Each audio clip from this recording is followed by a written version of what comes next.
आज मैं बात करूंगा अमेज़ॉन और फ्लिपकार्ट के बारे में। अमेज़ॉन को कंपेयर करेंगे हम फ्लिपकार्ट से, किसमें सेलर बनना आसान है और कौन सी मार्केट प्लेस अच्छी है जिससे आपको नंबर ऑफ़ ऑर्डर्स ज़्यादा अच्छे आएँ। देखिए, अमेज़ॉन की सबसे पहले मैं बात करूंगा। अमेज़ॉन में एक बहुत अच्छी फैसिलिटी है, वो है पिन कोड। यानी कि आप कहीं से भी काम करें, किसी भी जगह से काम करें, आप सेलर बन सकते हैं। बस आपके पास डॉक्यूमेंट होने चाहिए, जैसे कि जीएसटी और करंट बैंक अकाउंट नंबर, जो डॉक्यूमेंट रिक्वायर्ड है हर एक मार्केट प्लेस पे वो होना चाहिए। अगर वो हैं तो आप किसी भी कोने से इंडिया के अमेज़ॉन के सेलर बन सकते हैं।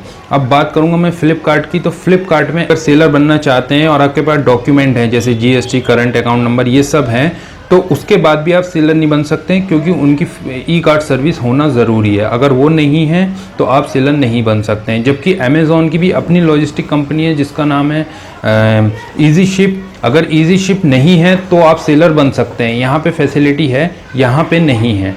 तो अगर मैं कंपैरिजन करूं अमेज़ॉन और फ्लिपकार्ट का, तो मैं यहाँ पे बोलूँगा अमेज़ॉन का ये बहुत अच्छा प्लस पॉइंट है और फ्लिपकार्ट का ये बहुत नेगेटिव पॉइंट है कि अगर कोई सेलर किसी गांव से कोई सेलर बनना चाहे, किसी इंटीरियर पार्ट से इंडिया के सेलर बनना चाहे, तो वो सेलर नहीं बन सकता। उसकी वजह यही है कि अमेज़ॉन में ये फैसिलिटी है कि वो सेलर बन सकता है और अपने आप शिप कर सकता है वो प्रोडक्ट जो कि उसके पास ऑर्डर आए और वो कस्टमर को डिलीवर करवाए, चाहे वो इंडिया पोस्ट के थ्रू, चाहे वो किसी और प्रोफेशनल कोरियर के थ्रू शिप करें।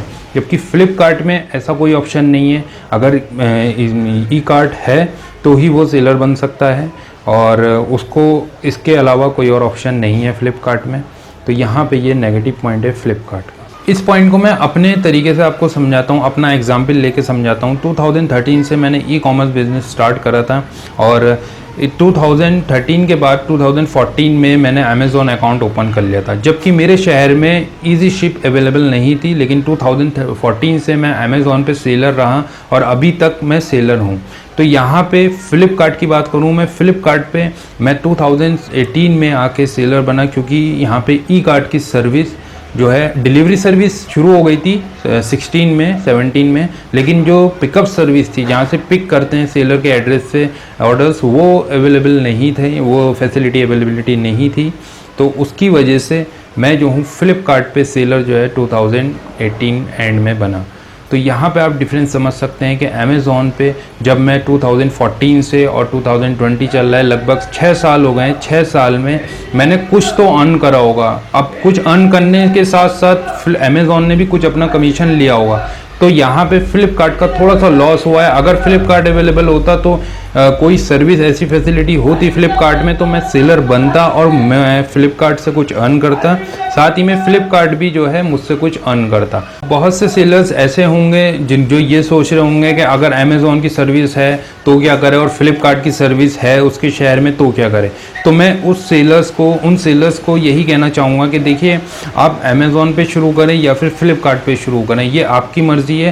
पहले एक मार्केट प्लेस पे पकड़िए आप, अगर नए हैं तो, और अगर आपको एक्सपीरियंस है तो दोनों एक साथ आप कर सकते हैं, या फिर किसी कंपनी में आपने काम कर रखा है तो आप दोनों मार्केट प्लेस पे एक साथ कर सकते हैं काम।